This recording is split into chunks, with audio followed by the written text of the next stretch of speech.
Call to order the voting session for September the 18th, 2023.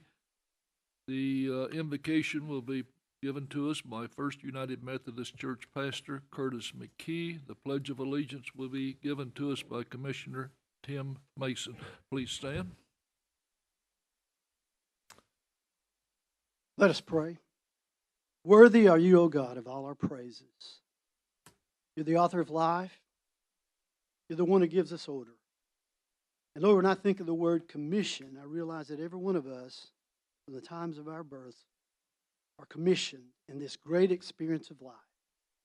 And so, Lord, as we come to this commissioners' meeting, these important matters, we pray for your Spirit to be upon this room, upon everyone who's a part of this, upon each commissioner, all that takes place. May it be to your glory, your honor. Bless all the families of the commissioners as well. This is our prayer in Jesus' name. Amen. Amen. Pledge allegiance to the flag of the United States of America and to the republic for which it stands, one nation, under God, indivisible, with liberty and justice for all. Thank you very much. We'll now have the roll call, please. Alford. Here. Cry. Here. Blake. Here. Collins. Here. Gilbert. Here. Thompson. Here. Goins. Here. Slater. Here. Mason. Here. Ledford. Here. Rogers. Here. Winters. Here. Beatty. Here. Hughes. Here. 14 present and none absent. Thank you. Now we'll go to the approval of the minutes. Do I have a So move. Commissioner Ledford on the second? Any discussion? Call the roll, please. Alford. Yes. Cry. Yes. Blake. Collins. Yes. Gilbert. Yes. Thompson. Yes. Goins. Yes. Slater. Yes. Mason. Yes. Ledford. Yes. Rogers. Yes. Winters. Yes. Beatty. Hughes. Yes. It's 14 in favor and none opposed. Thank you. We'll now go to the report from the county mayor. Mayor Davis, please. Thank you, Mr. Chairman, and good afternoon, everyone. We have a special guest. I'm going to get him first in case he wants to head back. He got caught in traffic this morning. As you may have heard, there was a pretty bad accident on the interstate northbound between here and Chattanooga, and he's been sitting down there in traffic for an hour, but thank goodness he left early. It's Curtis Sutton. He's the director of the State 911 Board. He's here today to talk to us about our 911 fees. As you recall, those are fees that's collected and goes to the state, and then they send them back to the districts in some form or fashion. So he's here to explain to you how they do that and hopefully some possible changes that they're looking at. Mr. Sutton. Thank you, Commissioners, for inviting me down here. I met with Representative Raper and Senator Lowe last month and told them I would come down here and answer any questions that you all may have about the 911 fee. I know that you have some concerns. Might help to give just a little bit of a history about the 911 fee. So back in prior to 2014, you all received local 911 fees on landlines, and then the state received wireless fees, and then they sent back wireless fees to the local 911 district. In 2014, all of that was changed. The rate was set at $1.16 for all technologies, and all of that went to the Department of Revenue. And now the Department of Revenue sends that money to the state board, the State 911 Board, which I work for, and then we send it back to the 911 districts based on a formula that that was created in the statute. Your formula is basically you got the highest of 2010, 2011, or 2012. Or the average of that, whichever one was higher when the law was changed in 2014. In 2020, the rate was raised from $1.16 to $1.50, and my state board championed that. We took it to the legislature; they approved it. Of course, that was right before COVID hit, and all sorts of inflation went up and everything like that. So that $1.50 didn't quite go as far as we thought it was going to go. So right after 2020, or before 2020, you all, your 911 district here was getting about $1.4 million from the state funds. Now you're getting just over $2 million. The problem, though, as I was talking to Mayor Davis about, is that it's kind of remained flat since that time. So it started out about 1.9. Now you're just right over 2. My board met last month, and they have tasked our staff and our policy committee, as well as our financial study committee, in taking a look at the 911 rate, not the 911 rate, but the 911 distribution formula. So we've had a ton of folks come to Tennessee. We've had a lot of population increase.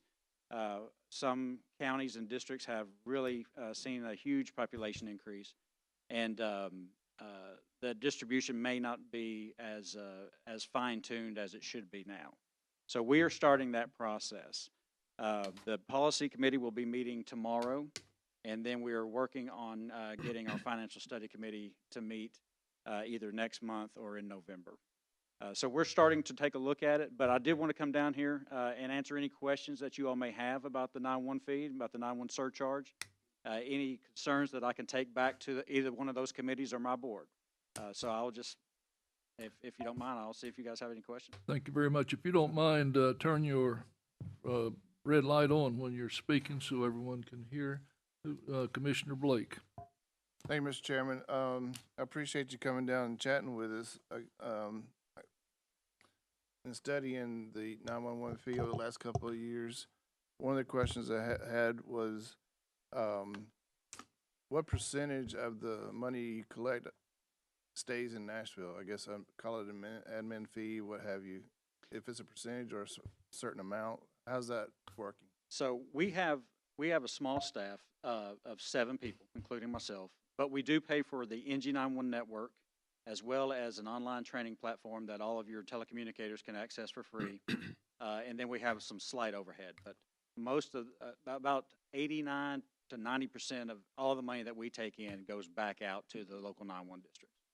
89 to 90% comes back, so 10% admin fee out of the millions of dollars for 7 people. Well, I mean, so there's an NG911 component there, but and that doesn't come back. It may not come back directly, so it may come back in the form of a grant or something along those lines. But so it doesn't all come back in just the base funding that you get bi-monthly. But we have a very, very small overhead. So one of the things that concerns me is, I guess, correct me if I'm wrong, is the restrictions. In other words, years ago, when we talked about this, I was told that the money coming back to the counties, if you will, because not all 911s are the same from what I understand. Some counties, they still have, I guess, the sheriff's department do the dispatching and whatnot. We centralized ours with an agreement with the city, which to me is efficient. But you only want, not you, but the 911 can only go to certain things, not salaries or stuff like that. I guess my question is this: why even put any restrictions on the 911 fee when you send it down to the 911 center? So we have what's called revenue standards. We were chartered with doing that when the state board was created, and we have 3 different categories: required uses of 911 revenue, which are things that it's primarily equipment. So you have to have something to receive the calls. You have to have recorders. We just added cybersecurity to that required uses. Then we have permissible uses, which are things you can pay for, but you don't have to. And then we have prohibited uses. Prohibited uses are things like alcohol and presents and things like that. Sure.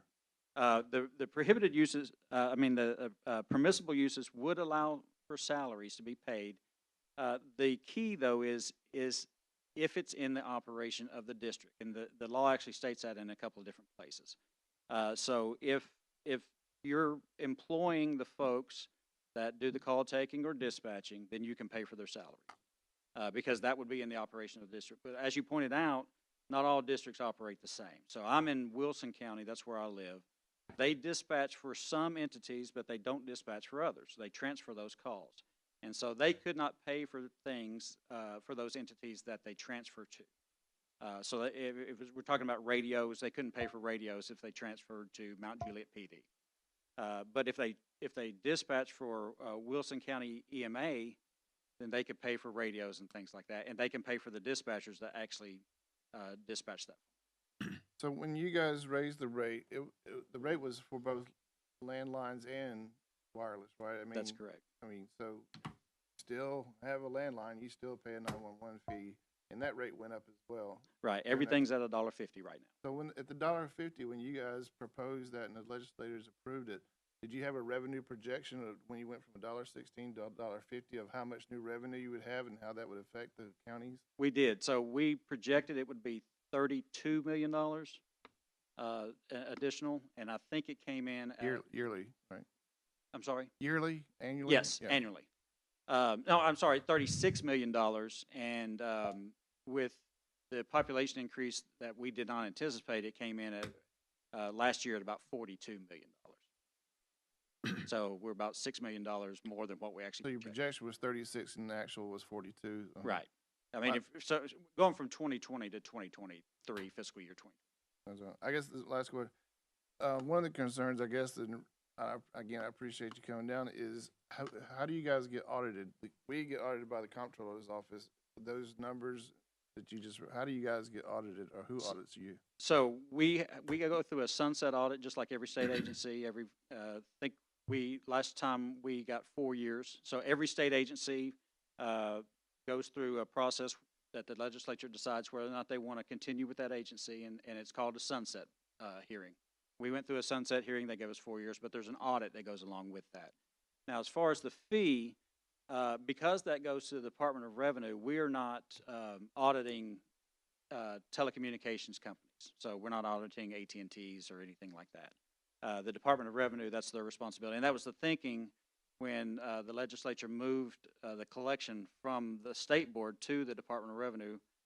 They did that because they thought the Department of Revenue would be better suited to take a look at those numbers and make sure that those companies are remitting properly.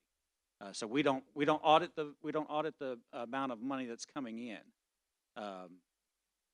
That's the purview of the Department of Revenue. Thank you very much, Mr. Chairman. Thank you. Commissioner Gilbert. Yes, how do they formulate that off the area code? Is that the way they collect the money? So it's by address. So the question we get all the time is, well, we got people coming in from California and Right. everywhere else. How do we know that they're paying the fee in Tennessee? So if they have an address that they get a bill at in Tennessee, regardless of what their area code is, then they will still pay the $1.50. My question, thank you. Commissioner Winters. Does the dollar follow every platform that's in our house? I have 3 phones in my house. Yes, So sir. I'm tax 3, right? Yes, sir. So with that increase of funds, our concern is why our money didn't come up during that time.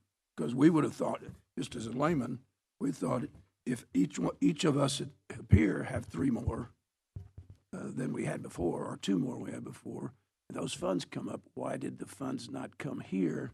So when a gentleman stood where you stood as part of our board, saying they didn't have enough money, then we were done. We were finished with our budget, and we didn't have funds for them. So they needed to add somebody else. That's really why we asked you to come, someone representing your office to come. How that could increase that much and still coming down to us, it didn't seem like it moved that office. Right. So your numbers have been kind of flat. Like I said, in 2020, you were about 1.4. You jumped up to just under 2, and now you're just over 2. So it's gone up a little bit, but probably not a lot. And one of the things to understand is that it doesn't come back to the jurisdiction. So everything that's collected here goes to the Department of Revenue, and just like every other county in the state, and then that's divvied out through the formula that the legislature put in back in 2014. And that's what we're trying to take a look at. I guess the question we have is, do we get our fair share back?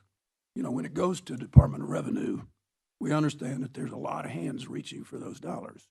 And are we getting the amount that we should be getting when it goes to the Department of Revenue? You're sure that happens? Now, I think that's what we need to take a look at. And I think that it's not just here, it's everywhere in the state. Is everybody getting what they need to get based on population and everything else? Population's a component.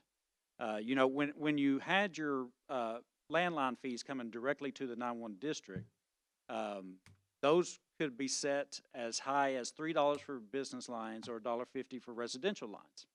I don't know what Bradley County's was set at, but some of them were set very low. And so if you're at 65 cents for residential and then maybe $1 for businesses, and then you have a county over next to you that was at $3 and $1.50, well, that was what was baked into those formulas, that distribution formula that the legislature put forward. And so you may not have gotten, you may have been at a disadvantage by trying to keep your rates low, being good stewards of your money. You may have been at a disadvantage when that formula was created. And I think that's something we need to take a look at. Great, thank you. Mr. Rogers, please. Thank you, Mr. Chairman. I have 3 questions for you. Just listening to what you were kind of saying. One of the questions is about remittance from AT&T and Verizon, and I know that goes to not to your office, but to the other office. What is that time frame for the remittance? Do they have to remit every single year, or do they get to be able to remit every 3 years, or what is that kind of time frame? So basically, you'll get a bill. They'll charge you for the $1.50 on any device that you have. You'll send it to them. Then 2 months later, they send that over to the Department of Revenue. So it's every 2 months. So every 2 months, money should be coming into the state from AT&T, Verizon, Sprint, T-Mobile, all the other places. That's correct. And the Department of Revenue is the one who is, and the comptroller, I would say, is the one who is over determining if they are paying their correct share every single time? Yes, we've actually had that question to the Department of Revenue. What they said is they will audit, when they audit a telco for anything else, they'll also audit the 911 fee. So they're not going in there and doing special audits just on the 911 fee. That's something that we didn't quite understand when they first did it. We had a representative of the Department of Revenue come to one of our meetings and explain how they were doing it. You made a comment that it started out with just landlines, then it went to cell phones. Now we live in a world where every device that we have has the opportunity for cellular needs, watches, wearable devices, iPads, all that. Is all of that under the technology law to that they are getting charged as well? Yeah, the way that Tennessee wrote their law very smartly when they did it. Any device that is able to connect a caller to by dialing the digits 911. So if your watch, independently of your phone, has a SIM card in it or a virtual SIM card in it, and it can dial 911 itself, then it should have a fee associated with it. Now, I have not looked into that in some time. Okay. My iPad can do that. Sure. And I'm pretty sure this iPad has a $1.50 attached to it. My concern is kind of like the rest of everybody else speaking is when we look at our flat numbers, and especially over the past 5 years, everyone, for the most part, everyone in this county, the majority of people in this county are using wearable devices like watches. Most everyone is having tablets that they carry around with them all day long. And a lot of these devices have that 911 fee associated. So it's concerning that we see really a flat kind of line in funding that we're getting, but know that more people are using these types of devices. In my household, we've got 4 iPads, 4 watches, 5 phones, and and a landline and all these things, but our numbers are staying flat, but we're spending as a county more money. We have more people moving in here. And obviously people are using, and I appreciate Commissioner Gilbert asking about how is it done. My concern is because we do have more people moving in here from out of state or from other counties and other towns and businesses as well. So I'm really curious to see what this process is that you said will happen next month in November. My last question that I have for you is, you mentioned it started at $1.16, moved to $1.50, and you said that number was kind of didn't seem like it was enough. Are you guys looking at moving that number up again from $1.50? No, we're not looking at that right now. Okay. What we are looking at is the distribution model. That may be part of it in the future, but right now that's not something that we are looking at, raising that rate. Okay. We've like I said, we estimated it was going to be $36 million and it actually came in at 42. Sure. So we are above projections now for the $1.50. The problem isn't necessarily the revenue. The problem is how far that dollar goes now. Yeah. So Not far. yeah, everything's increased. I don't know if y'all have tried to buy a car lately, but it's awful. 911 equipment is basically the same way. So everything has increased in not in value, but in price due to inflation and things like that. So the revenue is where we wanted it, but the costs have gone up. Sure. So that may be something that we have to take a look at in the future, but we are not looking at raising that right now. No. Thank you for your time. Thank you for being here. Thank That's all I have, Mr. Chairman. Thank you very much. No one else, let me put my 2 cents worth in, and that would be to me, it appears that there's a fox loose in the chicken coop here. We've been flatlined basically on our revenue.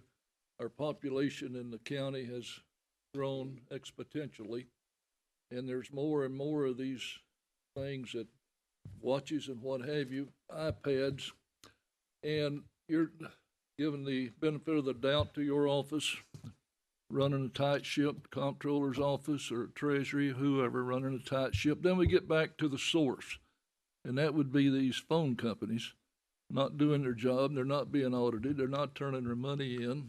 That's the only rational explanation I can come up with. They're not pumping the revenue to you. Consequently, we're not getting it, but everything else is going up. So I'll leave that thought with you. Well, thank you.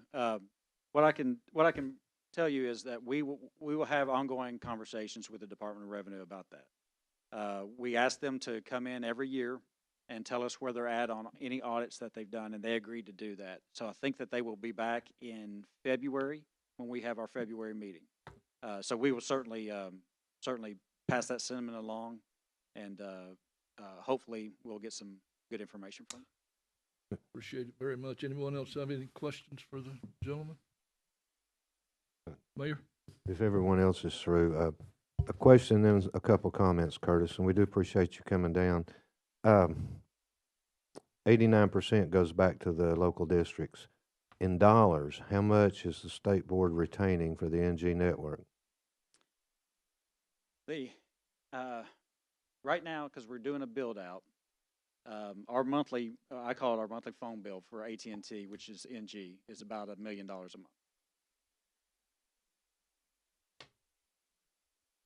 The key of what he said here, first of all, we did have a jump in revenue 3 years ago, so don't go back 5. 3 years ago when we raised the rate, we had a jump. If you go back to 2014, what we learned was the rate was set arbitrarily too low. That's what they thought the base rate should be. We came to the conclusion that it was too low, and that's why we had the rate increase, from my perspective, in 2020, I guess it was. And the revenue did jump up at that time. So the other part that hasn't been fixed is what they say they're studying now. The state set the rate at $1.16, which was too low, but they also set the formula of how the distribution would work. All right, we got, with their approval, we got the rate corrected, but they've never addressed the formula distribution, and that's what he's referring to there with the study. If they will go ahead with that and address that distribution formula, that's why all those watches that we have here are going somewhere else. Now, granted, there's probably some of this not collecting. In 2014, we also turned it over to Department of Revenue because they're pretty mean about collecting money. We thought they would collect more. Used to it came to the local districts. And to give you an example of how that was happening, we had lawsuits with 20 companies. We, Bradley County 911, had lawsuits with all these companies, and we won those lawsuits. Many of them settled out of court because they were not paying what they were supposed to be doing. We proved that. So when the law changed, we said, let Department of Revenue handle it. They're mean, they'll get the money.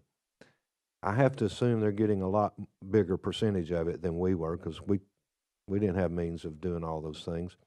So I think the revenue's up, probably still some of that's happening. But again, they've never addressed the distribution formula. And if you say anything to your legislatures, encourage them, because that'll be a state thing. The state legislature has to address that. They're the ones that set that formula, if I understand it right, not the state board. So if they will address the distribution formula, and they'll keep pushing the Department of Revenue to collect, it's not going to the state, so the Department of Revenue might not have their heart in it. I don't know, because it's money they're going to pass on to us. But their job is to collect what they're supposed to collect. So if they will keep pushing them to collect, and the state will look at addressing the distribution formula.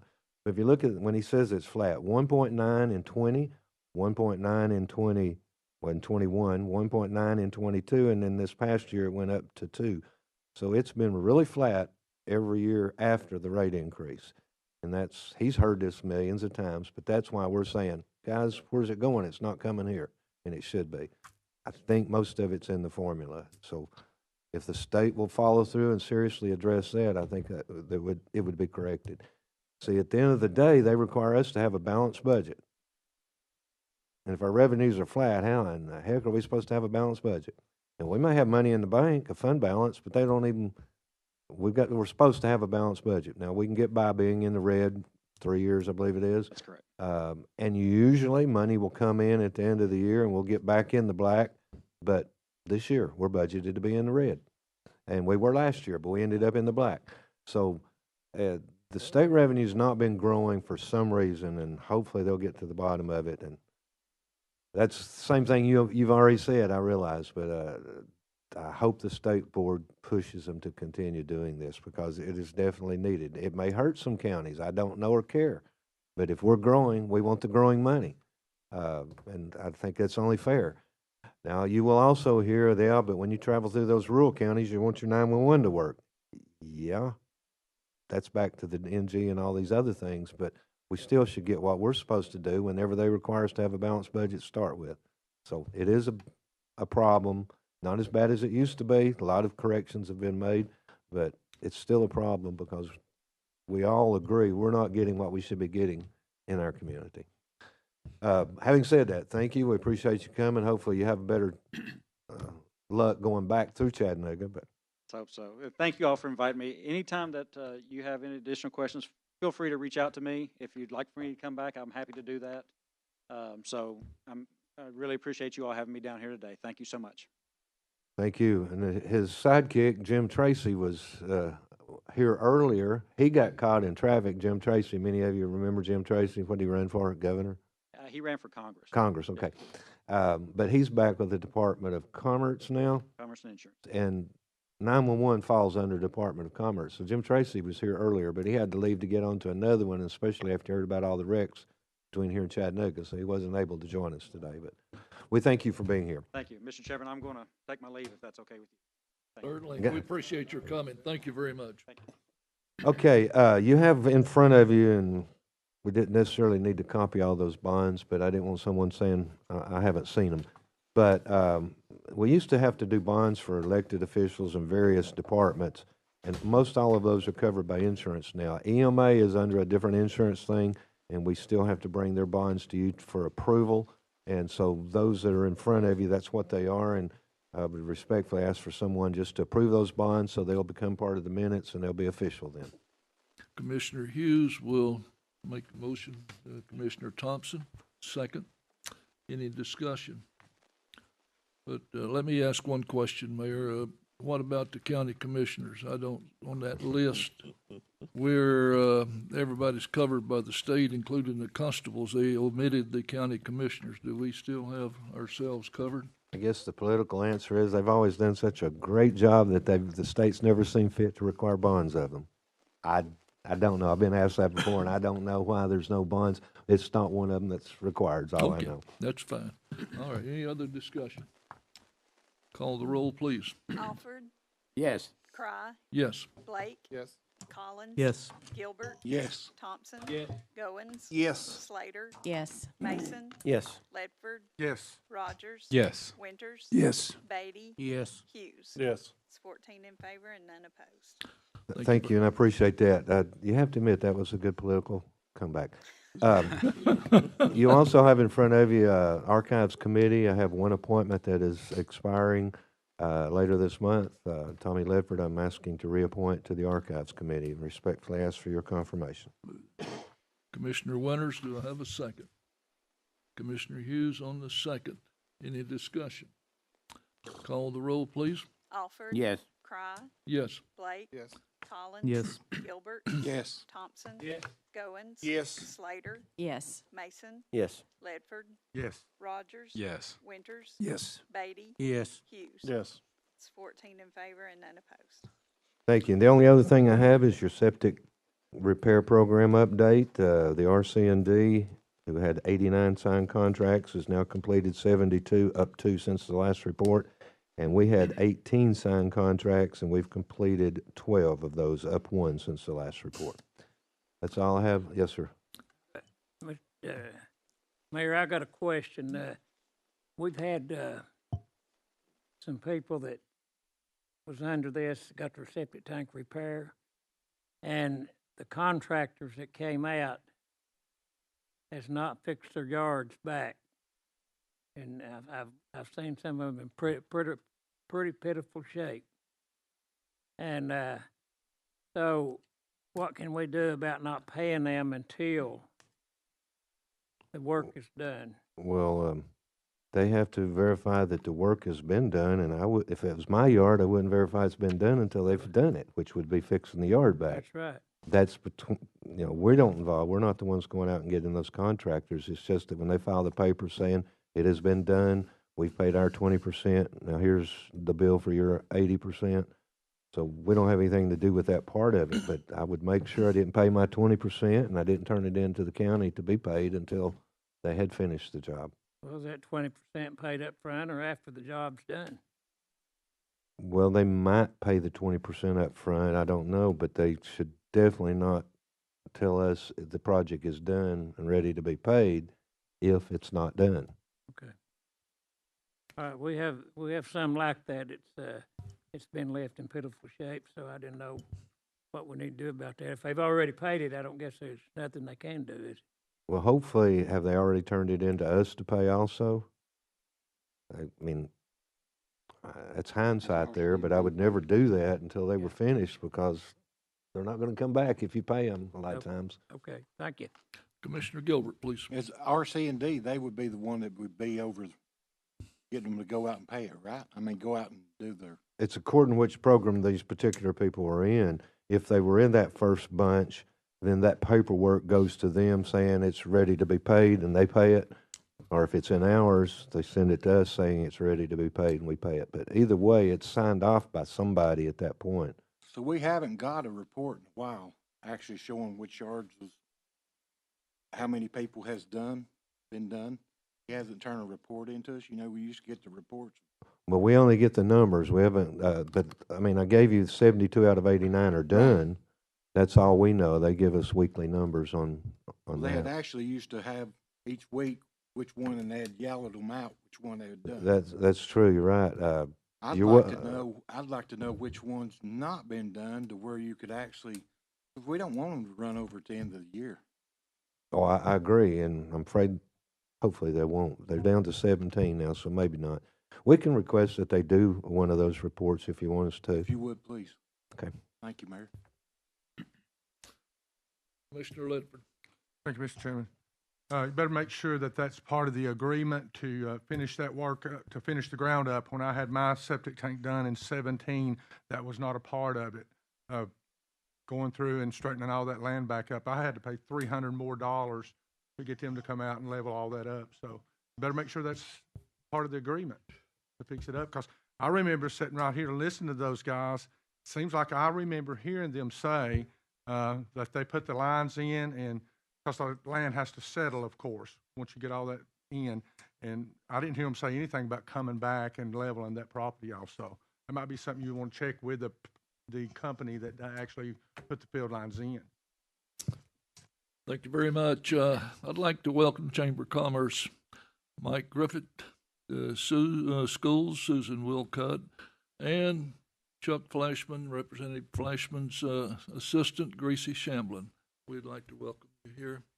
And at this time, we'll go to the consent agenda. Do we have a Commissioner Goins, Commissioner Slater?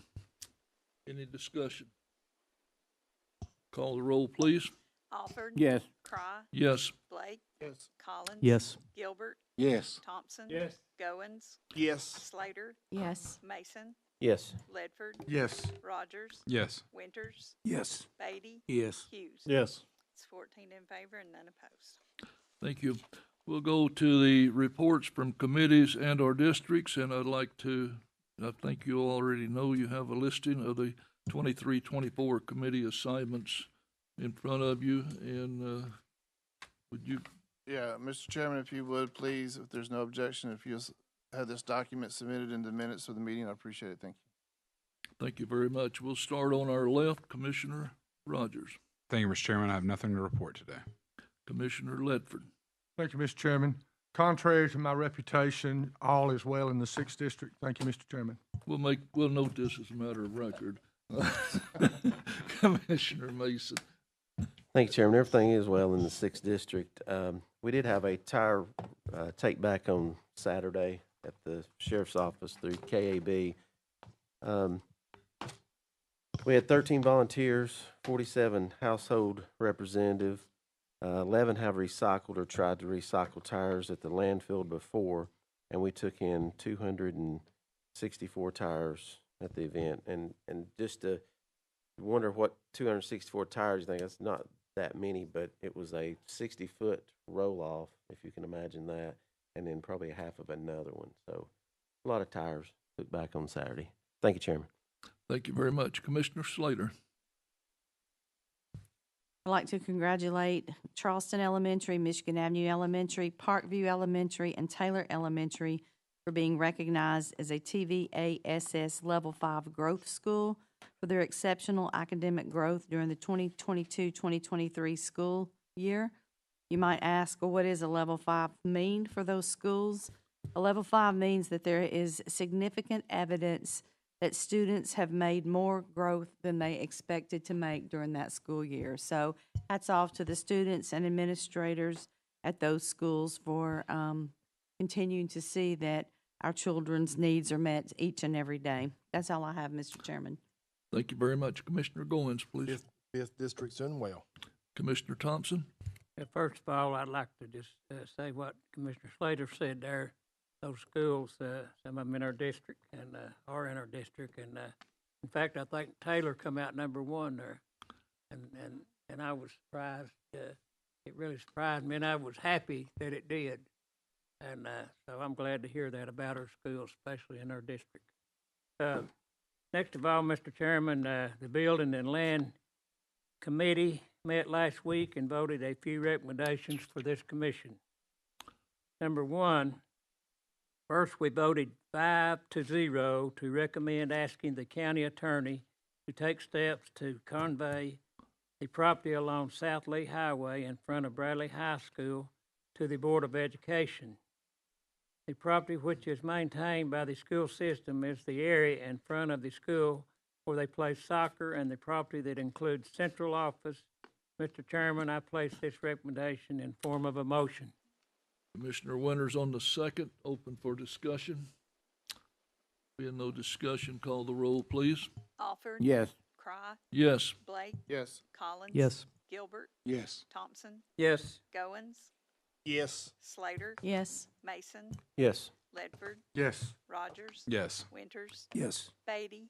Yes. Hughes. Yes. It's 14 in favor and none opposed. Thank you. Go ahead, sir. Mr. Chairman, we also considered an offer to purchase 27 currently unused acres at the Urban Mine Road Recreation Park. After much discussion of the potential use of the property and the usability of the property, the committee voted to recommend the commission to not deem the property surplus and to not sell the property. Mr. Chairman, I place this in recommendation in form of a motion. Do I have a second? Commissioner Goins on the second. Open for discussion. No discussion. Call the roll, please. Alford. First of all, I'd like to make one comment on that situation, if you let me, before we start voting. You got the floor, sir. Just for this doesn't come up again later on in the future, there was some little research done on that property. None of us, well, some of us may be old enough to remember, but that property, as a recreational park, received LWCF grant funding in 1980 and 84 to acquire and develop the park. Grant requirements included the following language: property acquired or developed with LWCF assistance shall be retained and used for public outdoor recreation. Any property so acquired and or developed shall not be wholly or partly converted to other than public outdoor recreation use without the approval of the National Park Service. So therefore, I don't think we even need to discuss selling that park in the future or anytime soon through that situation. With that, I'll say yes. We're saying yes to not selling, right? That what we're, It's yes to not selling, right? right, Yes. okay. I also say yes. Blake? We're in voting, we're not in discussion. Well, he had already asked for the vote, so. Yeah. Take it. Collins? I want to clarify, ask a clarifying question. Can I do that? Is that possible? Mr. Chairman, can I ask a clarifying question? Yes, Not to sir. muddy the already muddy waters, but is this a vote are we voting to sell this again, or is this a yes or no to This is deem it as surplus? a yes vote would mean that we are not going to sell it. A no vote would mean that we, But procedurally, do we not have to put it in surplus first before we sell it? Is that correct? No. So we would have to go to surplus before we take a vote to sell or to accept a bid, correct? Yes, you would, but the recommendation for the committee, and I knew this was going to get complicated because we're doing the negative here. The recommendation from the committee was not to surplus the property. So a yes vote is to keep that recommendation in place, which would be, so a yes vote is to not surplus. A no vote would be to reject that recommendation, and then essentially, I guess we would start over at that point. So a yes vote is to not surplus the property. But you are correct that that's the first step, is to surplus the property. Thank you. I vote, yeah, go ahead. no. Gilbert? Yes. Thompson? Yes. Goins? Yes. Slater? So, Mr. Chairman, Yes. so since Commissioner Alford brought up the point that he brought up, may I ask a question related to that? Certainly. Crystal, does that mean that property can never be sold? I quite frankly don't know anything about what he was talking about, so I can't answer that right now. I don't know anything about 1984 grants, so I can't answer that question. At least not today. No. Your vote's no, is that right? Mason? Yes. Ledford? No. Rogers? Yes. Winters? Yes. Beatty? Yes. Hughes? Yes. Does anyone wish to change their vote? It's 11 in favor and 3 opposed. Thank you very much. Go ahead, sir. Mr. Chairman, we also considered an offer to purchase property, a portion known as the old Waterville sewer property, U Street off Dalton Pike, and adjacent to the fire training center. The property is not currently in use, or plans to use the property. The committee voted to recommend deeming the property surplus. Mr. Chairman, I move to accept the committee's recommendation to approve the resolution before you declaring approximately 5.6 acres of Bradley County property located in U Street, a portion of which is known as the old Waterville Elementary School property, Dalton Pike, map and parcel number 0748C 003-00, as surplus property, and authorizing the county mayor to offer for sale a portion of this property by public bid. Commissioner Gilbert on the second. Open for discussion. Commissioner Blake. Thank you, Mr. Chairman. So I guess with this word for sale by public bid, inherent in this is surplus part. I was under the impression it's 2 steps. Surplus, get that done, and then put it out for bid. But we're kind of doing this all in one big, Yes, so we're doing it together, and the resolution does both things. You certainly could do it as separate steps, and we've done it both ways. We have done it where we do step one, which is surplus it, and then step two is, usually though, when we know we're gonna go ahead and do the public offering, we do them together. There have been times where we've surplused it, and then later you decide to sell it, and go through the process. So Right. you can do it either way. This resolution, as drafted, is doing both So pieces. we're getting 2 for 1, surplus and public Yes. sale. Yes. Mayor, we don't have any idea what the value is. I mean, we're not gonna put a minimum bid on this, just so if somebody comes in there and says X amount, it still comes back to us for approval. But we don't have any idea what a price tag on it. We didn't appraise it or anything like that, so we'll just use the option to say no if Right. we deem it's not worthy. That's the easiest thing to do, see what we get, and it'll come back to you to accept or reject. Commissioner Gilbert. Mayor, is there any way we could have a public auction as actually an auction there instead of bids to where it sells to the highest bidder? No, you don't. They charge 10% to the buyer. You can do it either way.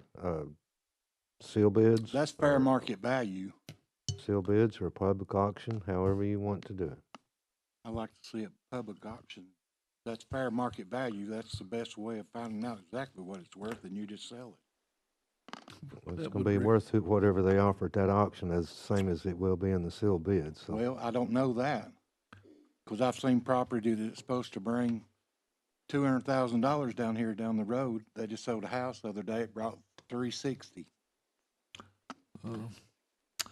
I think, to the county attorney, would that not require a substitute motion? It would, yes. Do you want to put that? I would like to make a substitute motion that we have a live auction at the property to sell it. Do we have a second? I'm sorry. So, Mr. Mayor, this may be to you. So in a public auction or setting like that, we don't necessarily get to ask the question in terms of if someone bids, we would have an understanding or a knowledge of what they plan to do with the bid on any surplus property. Is that correct? Whereas in a public auction, it's up to whoever buys it can do according to what the zoning is. The The zoning. public auction, we would have to require them to give us the option to no sell it. Yes.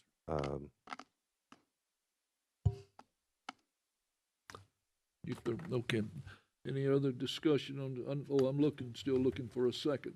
I've got a second.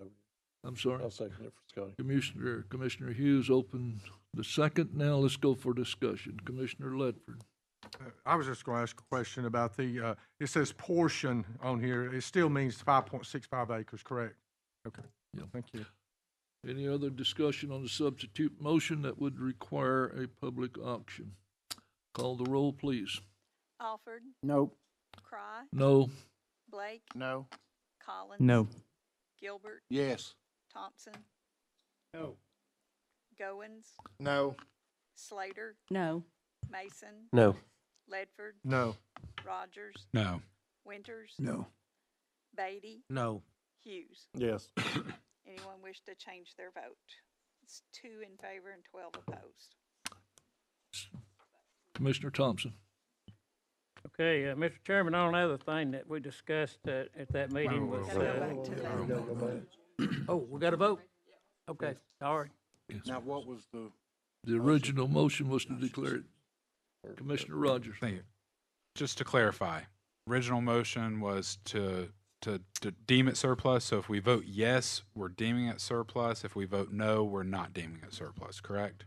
So That it is switches correct. this time? Yes, and it's actually, you're approving the resolution that is in front of you as written, which does both pieces, deeming it surplus and then authorizing the mayor to offer it for public bid by sealed bid. Anyone else? All right, call the roll, please. Alford? Yes. Cry? Yes. Blake? Yes. Collins? Yes. Gilbert? No. Thompson? Yes. Goins? Yes. Slater? Yes. Mason? Yes. Ledford? Yes. Rogers? No. Winters? Yes. Beatty? No. Hughes? Yes. Anyone wish to change their vote? It's 11 in favor and 3 opposed. Thank you very much. Commissioner Thompson, you're still.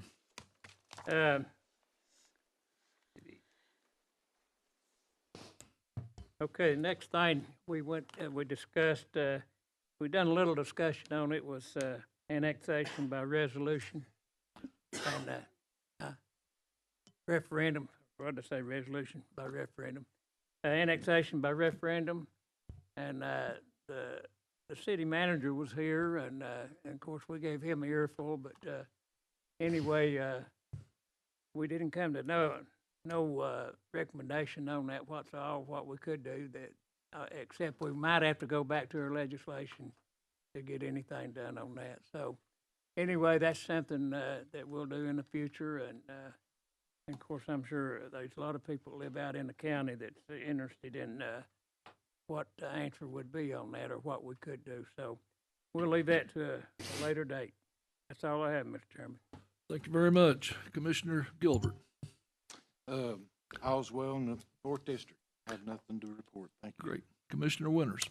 Mr. Chairman, all's well is in the 7th. The 60 highway is progressing very smoothly from Cleveland,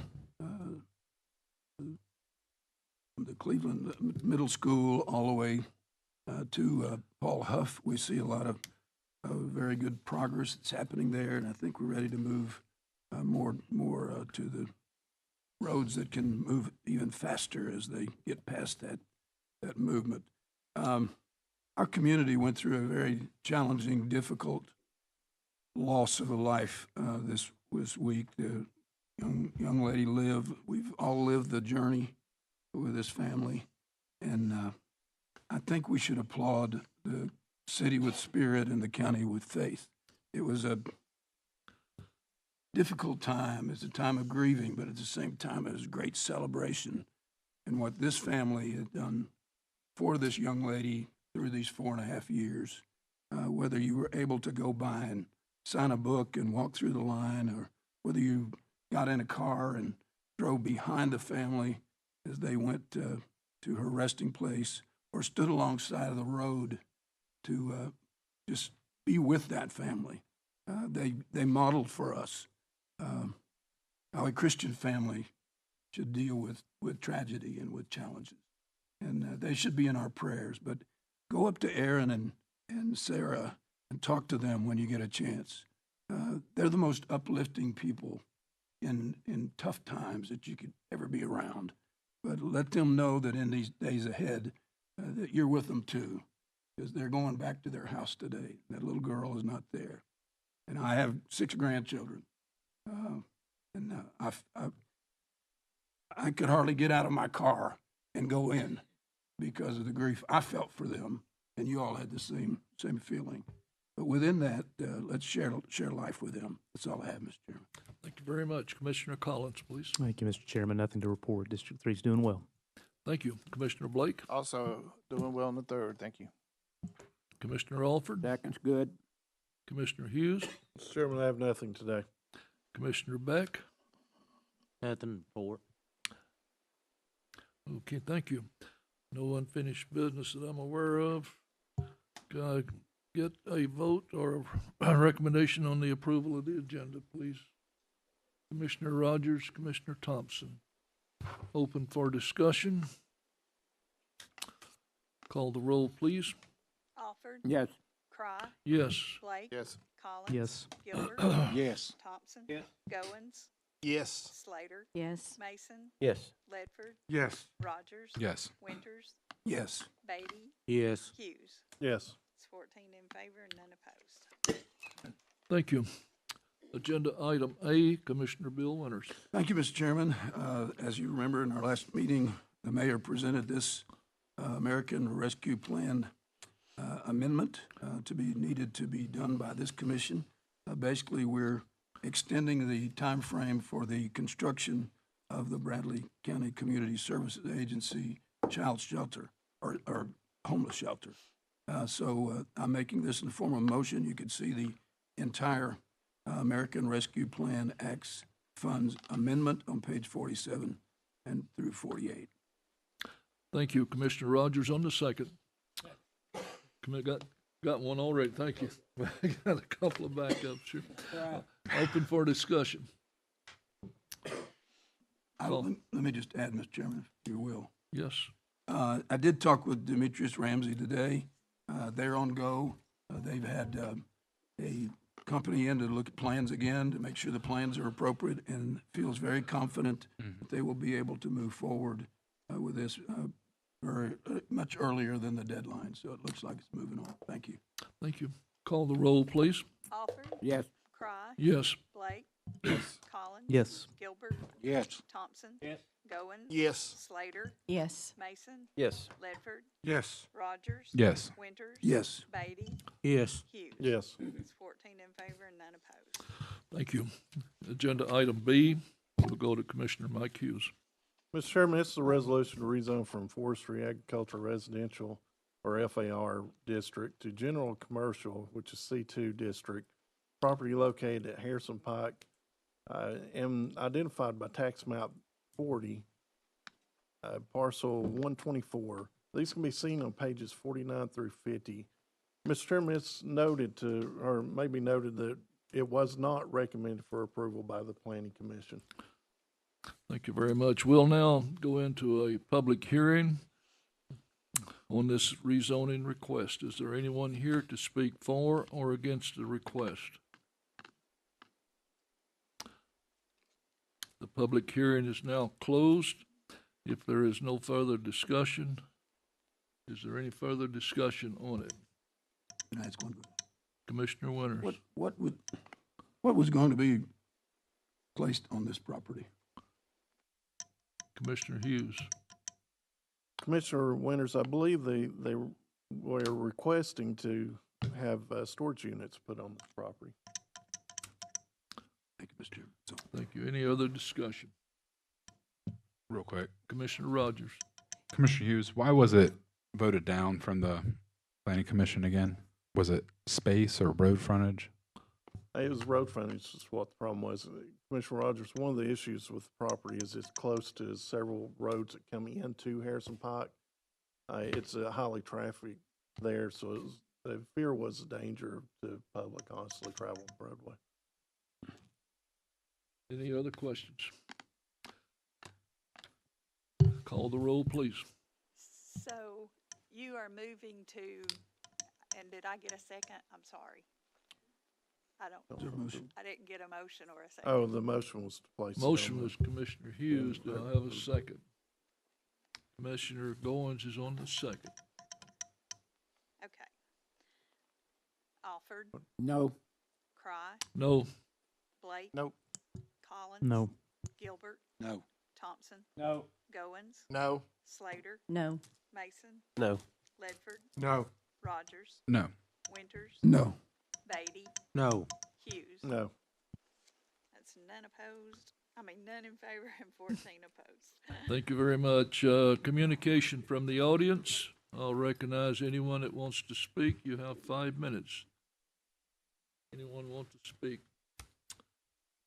Thank you very much. Announcements. Work session September the 25th at 7 p.m. here at the Bradley County Courthouse. Upcoming events, Main Street Cruise In, September the 23rd, noon to 4 p.m. at the Courthouse Square. We are adjourned.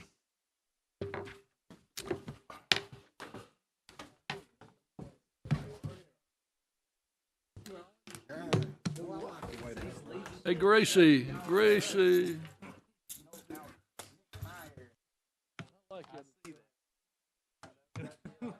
Do we need another storage unit? Yeah, that's what we need in Hey, Bradley Scotty. County. Do we need